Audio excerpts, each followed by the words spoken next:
Ayan, ibabalik na po natin yung basahan. Kaya lang ayaw nang ibigay. Mga favorite, ano nila, rugs. Nahulag ka talaga. May nag-i-imbak na pala dito para siguro sa tag-ulan. Napakasipag talaga ng mga langgam na to.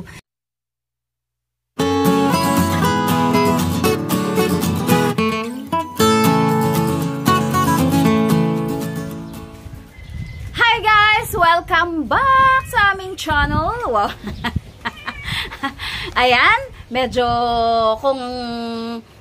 kung baga sa before, madalas po ngayon ang aming upload, pero syempre puro sharing time po ang aming mga vlog for this week or sa mga susunod pa sigurong mga linggo, kasi syempre para at least kahit paano meron din kayong mga updates sa aming mga buhay-buhay, lalo na yung mga nagtatanong din, no? Syempre kasi namimiss na rin nila yung mga simple vlogs namin, o diba?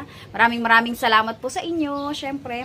Ngayon po ay Sunday. Katatapos lang po namin magsimba, kagagaling lang po namin magsimba, and nakaschedule po ang cleaning time ko dito sa, yan, kung makikita nyo po, yung cat house po namin na nandito sa my terrace namin. Originally po, diba kasi, as planned, nung pinapagawa namin to, nakwento ko rin po sa inyo, na dito ko ilalagay yung mga outdoor cats namin. Kaso, the problem is, nung sila yung nilagay ko dyan, nagwawala po talaga sila.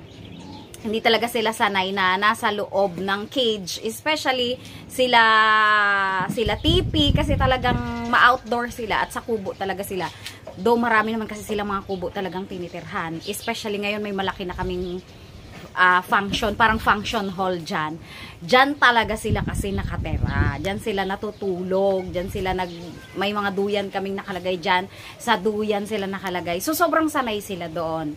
Ang ginawa na lang namin, kasi etong mga indoor cats ko naman, na 5, ay sige rin ang takas at sige ang sightseeing. Ayan, nilagay namin sila sa loob. Especially nga po, nung nag-start kasi akong magtrabaho, hindi ko rin sila masyadong naasikaso sa loob. So, ang gulo-gulo ng loob ng bahay namin.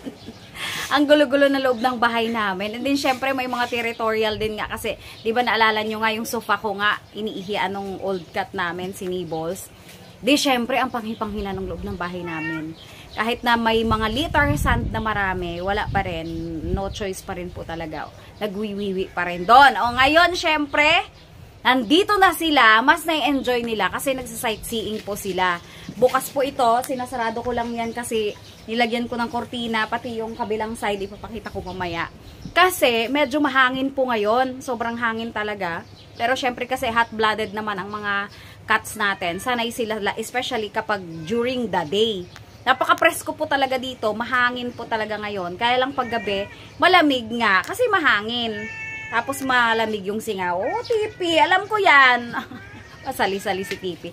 Tingnan po din nyo, ipapakita ko po sa inyo yung loob. Ito po kasi, nilabas ko na po yung mga gamit nila sa loob kasi nga lilinisin ko yung mga higaan po nila doon sa mga rack natin, black rack. And then yung mga karton na every other day po ay tinatapon ko yung mga pinagkaskasan nila. Ayan po, binubutas-butas po kasi nila yan. Ito po oh, yung mga binubutas-butas po nila. Ayan po, may mga butas-butas. Ayan. Inaalis ko po yung binubutas-butas nila. Tapos, ano po, ibinabalik ko yan. Kasi mas gusto po nilang mag-rest talaga sa mga boxes. Ayan, tingnan po natin. Ito po, nilalagyan ko po yan ng mga curtain dyan paggabi. Para lang po mabawasan yung hangin. Ayan po sila. Mas gusto po nila, sobrang ano na sila, nanonood kasi sila ng mga manok, mga aso, and different cats din. Ayan, parang mayroon na silang sariling mundo talaga dito na gustong-gusto nila. Ayan po, oh. Kaya kailangan siyang linisin every other day. Tapos, ang general cleaning po talaga kapag Saturday or Sundays, yan yung pangkalahatang cleaning na. Eto, tumaba na nga siya. Dati nakalbo po siya sa loob. Oh, nakalbo siya. Kasi sobrang init po ng panahon noon. Ayan, okay na siya. Nagkaroon na siya ng balahibo ulit. Ito, si Pickles. And si Madam, palagi nang nagsa-sightseeing. Ayan ang makukulit. May mga sari-sarili silang pwesto. May mga bahay po to. Minove ko lang po. Dahil nga wawalisin ko. Tapos ayun po yung litter box nilang malaking malaki. Puno po yan, isang sako ang laman. Kakalilinis ko lang po kasi kagabi. O meron na naman silang poop dyan ngayong umaga. Wala pong mga ihi dito. As in itong ano po na to, wala talagang ihi. Wala siyang ihi.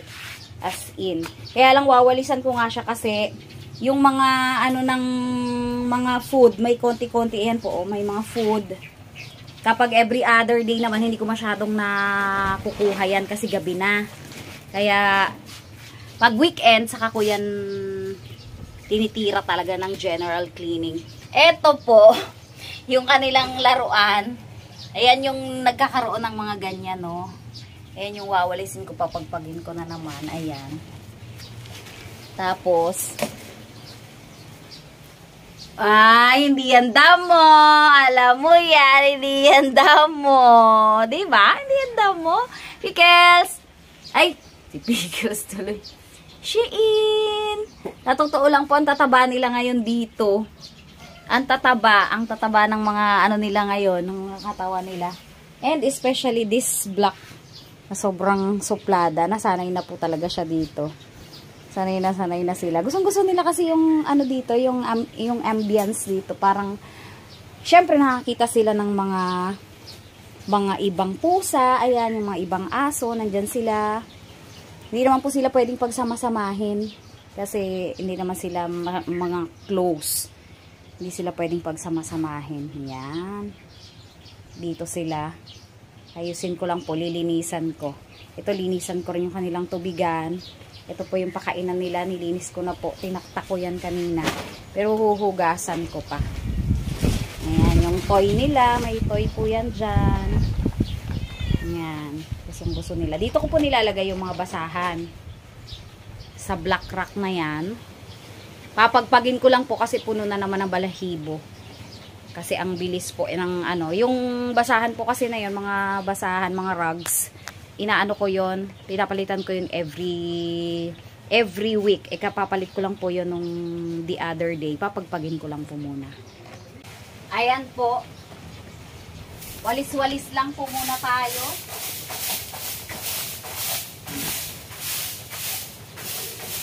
Kasi napakaganda po na to. Kung meron po kayong mga pets, ang ganda po ng ano na to, ng yung parang ano siya, parang peking damo.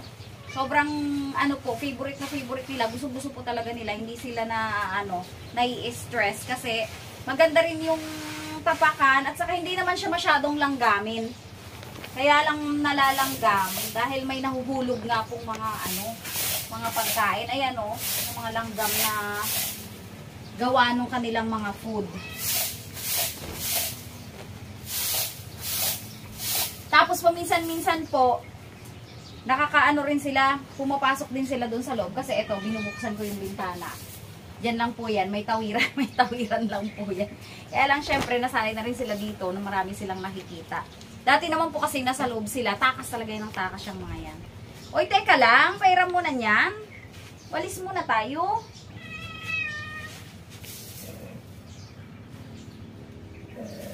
May kanya-kanya rin po silang teritoryo dito. Yan si Lucana. Kanya po yung kulay pink na yan. Tapos dito naman po naka-layer sila Shein. Tapos dito po, sa ano na to, sa table na semento, yung pinakamadam. Siyempre, si Libol, yung pinakamatanda. Eto, kanya talaga to. Kay Cookie talaga yung ano na to, itong taguan na yan. Yan ang kanya. Nilalagyan ko po ng bato kasi sa lakas ng hangin, nagsasarado po yan. Ayan, inaano nila yung aking cellphone. Yan po yung kanya-kanya yan. Kanya po talaga yan. Yan po yung kanila. Kahit nililinis ko, ayaw nilang iwanan. Ayan po yung nilagyan ko ng bato, baka hindi po nakita kanina. Kasi nagsasarado yung kanyang pinto. Bala ko na nga lang pong tanggalin muna yung mga pinto nila. Pero ito hindi po natatanggal ang pinto. Pinangkakalang ko rin po dyan yung laruan. May isa pa po ditong ito yung tulugan naman po yan ni Nibbles. Ayaw niya rin yan ipaano po sa iba. Ipahiram. Yan po talaga ang mga katuting eh, madadamot. May kanya-kanyang teritoryo. Ayan, ang Lucana, ang bilbil niya po ay nananatiling napakasungit. Napakasungit! Nakapaka po nila ngayon. Kasi gustong-gusto na nila dyan sa kanilang tulugan. Ayan. Ayan. Ito po yan. Si Shein. Talagang yan ang kanyang pwesto. Ayan.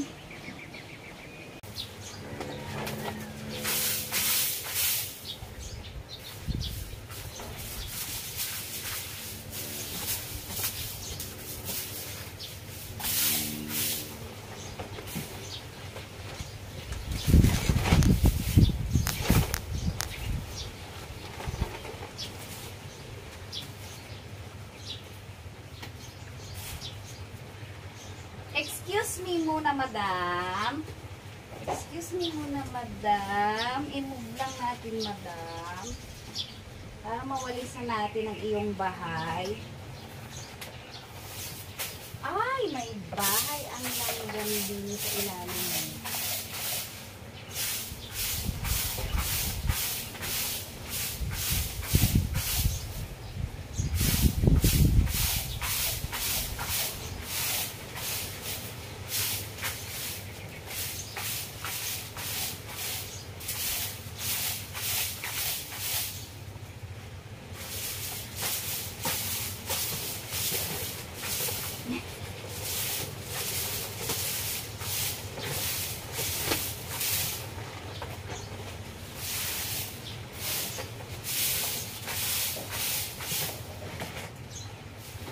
Tinatangay. Mukhang tinatangay ng langgam yung mga ano po. Mga iniisa-isa yung mga granules ng ating litter sand, tapos nilalagay pala dito sa ilalim ng black rock. Pero wala nang langgam. Siguro inipon nila 'to nung nag-uulan. Iniipon siguro nila at gagawin nilang tahanan. Kaso wala na, nakuha ko na. Ayan. Si Daddy din. Si Daddy din nasa ano. Yes, Dad. Okay, talaga si Daddy din. Ayan, may dumating po tayong bisita. Si Harasaf nandyan. Kapag Sunday po kasi dito talaga siya. Si Harasaf at nandyan po si Sari. Kaya si Daddy D ay nagluluto ng ulam. Ako maglilinis muna kasi. Talagang Sunday ko lang po nagagawa ito.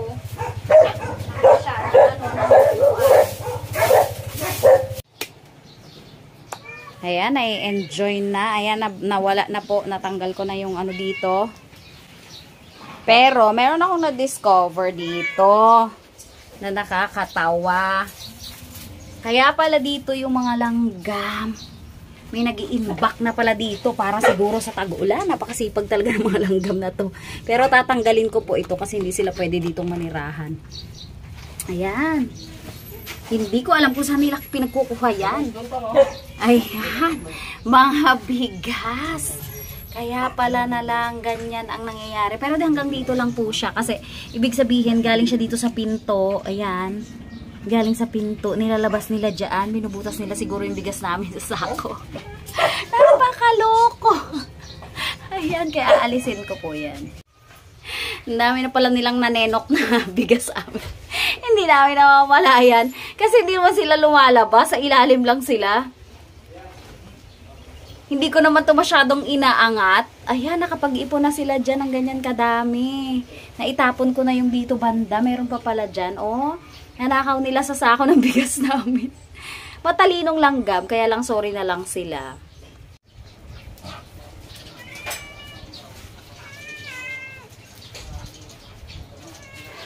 Ayan. Nalis ko na po yung colony ng mga langgam. Grabe yung pawis ko. Nalis ko na. Lilipat ko tong rack nila para kapag medyo malamig, mas maganda kasi dito yung pwesto. Sa kapag halimbawang umulan, kasi ngayon umuulan-ulan po. Kahit pa summer, umuulan-ulan po dito. Sa inyo po ba, umuulan-ulan din po? Kamusta ang klima po dyan sa inyong mga probinsya? Comment down. So, parehas din po dito sa amin. Na medyo kakaiba na. Alis mo na dyan, She. Lipat muna natin din eh. O, alis mo na dyan. Ay, hindi ata kasya. Ayan, kasya. Yan. Dito ko po muna ilalagay para mas mabilis din sila makaano. Kasi dito po, yung bukasan, yan yung ano nila, yan yung detour nila papunta sa loob ng bahay. Ayan. Pero 1 by 1 lang po ang ano ko kasi minsan, aawayin sila sa loob. Ayan. O, dyan lang ha. Asa na yung ating tali? Nawala na. Nilaruan na nilokana. Ayan, iibahin po natin para at least kapag ganito pong weekend, binubuksan ko lang yan para open air din sila. Napaka-presko po dito compare sa ano. Yung Siamese cat nga po namin sa loob ng bahay, nawala yung kanyang mga spots, mga dark spots niya. Kasi daw, ganun pala pag medyo mainit yung klima. Dito, bumabalik na po yung mga dark spots niya. Medyo mas maganda po yung klima dito, ibig sabihin. Kasi open air nga. Kasi sa loob ng bahay, sinasarahan po namin yung mga windows para hindi sila makalabas. Kasi nga, hindi naman sila sanay sa labas. Pero dito, at least, nakikita sila ng ibang mga manok, ibon, nagsa-sightseeing sila. Medyo maganda po talaga yung pwesto. Ayan.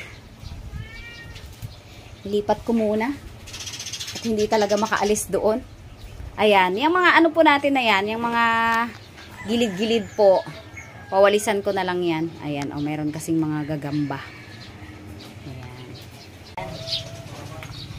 Ito pong kanilang scratch pad na to. Every other day po, tinatanggalan ko ng ganito. Na nagkakalat mo talaga. Ito yung medyo makalat talaga dito. Kaya wawalisan ko na naman po yan.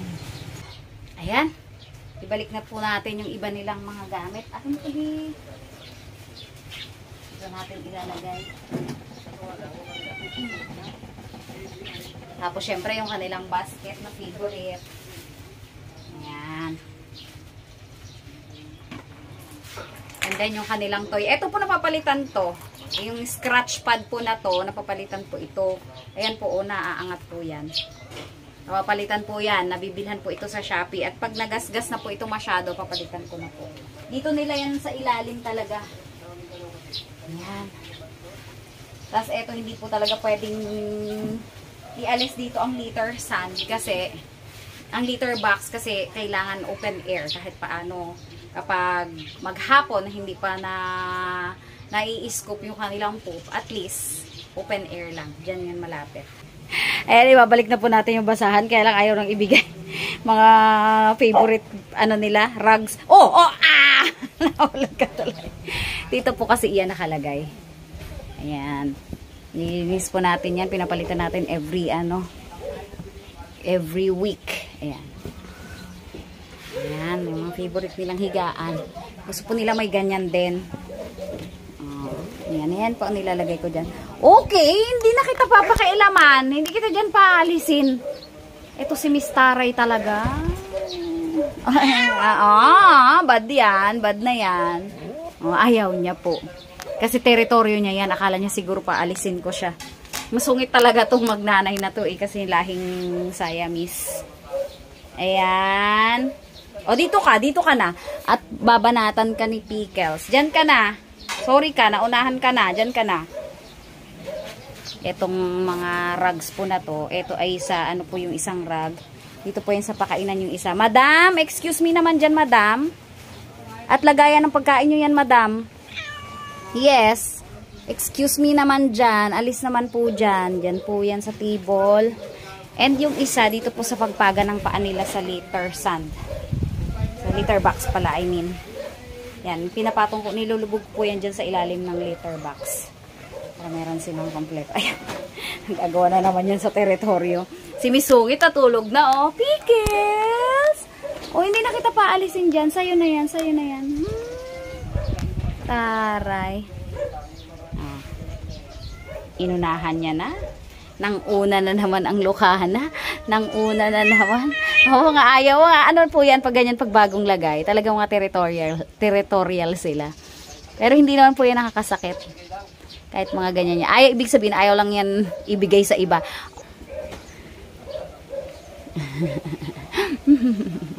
Makulit. And eto na, syempre, nakuha. Ay! Nanguha na rin siya, oh.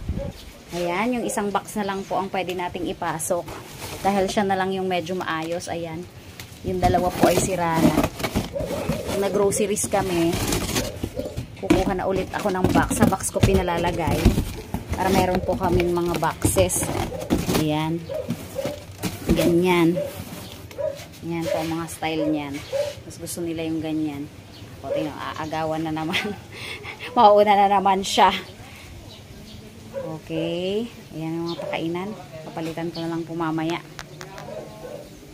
Oh, nakaagaw ka na naman dyan, ha? Ayan po, tapos na po ako sa paglilinis at naghihintay na po ng pagkain ng aking mga alaga. Ayan. Ito po yung kanilang pakainan para din po hindi lang gamin dito sa area na to. Kasi mahangin din dito. Usod mo na, be. Sandali lang po. O, huwag kayo mag-away, ha? Walang mag-aaway. Usod mo na. Usod na. Huwag mag-away. Magkabukod na nga. Magkabukod na yan. Yung isang water po. Ayan, may langgam na nahulog. Ilalagay ko yung isang water sa gitna. Tapos yung isa doon po sa itaas. O, sandali. Huwag malikot.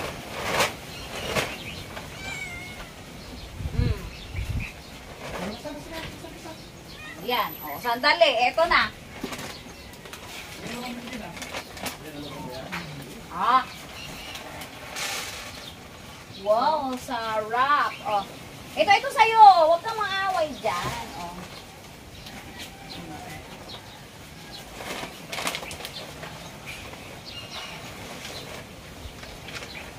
Nilalagyan ko lang po sila. Hindi ko nilalagay, hindi ko pinupuno dito. Kasi nga po, medyo nagaano yan, na lumalambot at saka nga medyo pag tumatagal nalalagyan ng mga alikabok kaya i-refill ko lang everyday. Ayan, oh. Eating time! Eating time na po nila. Oh, dito ka. Dito ka, B, sa kabila. Eto, meron din sarili to dito sa kabilang side po. Kasi, ay, nasaan yung inyong ano? Trash dito. Ayan, yan. Water yan. Lagyan ko rin po dito sa kabilang side. Kaya nga lang medyo nilalanggam dito. Kaya doon na lang po yung pagkain. Yung tubig nga lang po nilalagyan ko ng tubig. Ayan, eto na po. Finish na ang mga gamit at bahay ng aking mga muningning. Ayan, super happy cats. Ay, ang tataba na nga po ngayon yung lalaki ng mga katawan. Oh. Cute. Oh, ayan, dito na po. Ayan po, nilalagyan ko po dito ng isang tubig. Pero hindi ko na po nilalagyan dyan ng isang iba pang pakainan. Kasi nga, baka langgamin. Kasi nga, mayroon doong langgam pala sa ilalim. Pero yung water, okay lang dyan. Ayan, ganyan po. Pag malinis na yung litter sand, litter box. Oh, pag bagong linis, syempre, dudumihan. Ano, pickles. Ah, 'di ba? Oh, tapos ayan, kakain po. Pero pag ano po, pag umaga't gabi, may wet food pa po sila. Ayan, meron po silang pagkain diyan. Automatic naman po yung water, hindi basa-basa na uubusan. Ayan, nilagay ko na po diyan. Yung food nila pinapasok ko po yan sa loob. At raransakin yan dyan. Ayan, mayroon pong isang karton pa. Isang karton na lang. Pag-aagawan po nila yan for sure. Ayan. Ayan, from time to time po ay mag-update din po kami ng mga bagay-bagay dito sa buhay namin na dati namin sinishare din po sa inyo. Mag-share din po kami kahit mga simpleng ganito lang po, pag-aayos, pag-aasikaso po sa kanila, sa mga pets namin. Ayan. Ayan, mga chunky na po sila ngayon. Para po naman kahit paano ay hindi rin po kayo mawala doon sa aming buhay-buhay araw-araw. Kahit na po marami tayong mga pinagdadaanan pare-parehas, ayan, mag-sharing din po tayo, sharing time. Pwede nyo po itong gawing idea din po para sa inyong mga ano po, mga fur babies, mga cats po. Kasi napakaganda po ng ganitong klaseng area. Imbis na po i-cage po natin sila sa, naka-contain po sila sa cage na medyo maliit po yon. Mas maganda po talaga yung ganito. Sobrang free po sila. Parang may sarili po silang tahanan. At saka, isa pa po, yung aking cat na medyo old na naihi ng ihi sa kung saan-saan, dito po, hindi po siya umiihi kung saan-saan. Sa litter box lang po talaga. Kasi ayaw niya rin ihian yung kanilang floor. Wala po siyang ibang iniihian. Kahit po yung mga basahan nila, kung mga po higaan nila yon, hindi niya rin iniihian. O, samantalang dati po iniihian niya ang aming mga upuan, ang aming mga sapatos, mga bag na mailapag mo, plastic, at kahit na ano po mang bagay, iniihian niya po. Pero dito wala po. Sobrang linis po ng kanilang, sobrang mabango po yung area nila. Saka sobrang ano sila, si Daddy D po. Ayan. Nasa pinto po si Daddy D. Ayan, may pinto rin po na nakakonect yan sa loob ng bahay. Kapag gusto po namin silang papasukin, pag namimiss na po ni Otep na makipagbanding-banding. Ayan. Pinapapasok po namin yan dyan sa pinto. Pero dito po sila usually sa bintana, sanay na pumasok. Ayan po, maraming salamat po sa mga patuloy pa rin pong sumusuporta sa aming channel. At sa mga iba pa pong live updates, pwede nyo po kaming i-follow sa aking Facebook account, Jeng Guansing Dedjos po. Maraming salamat po. Bye!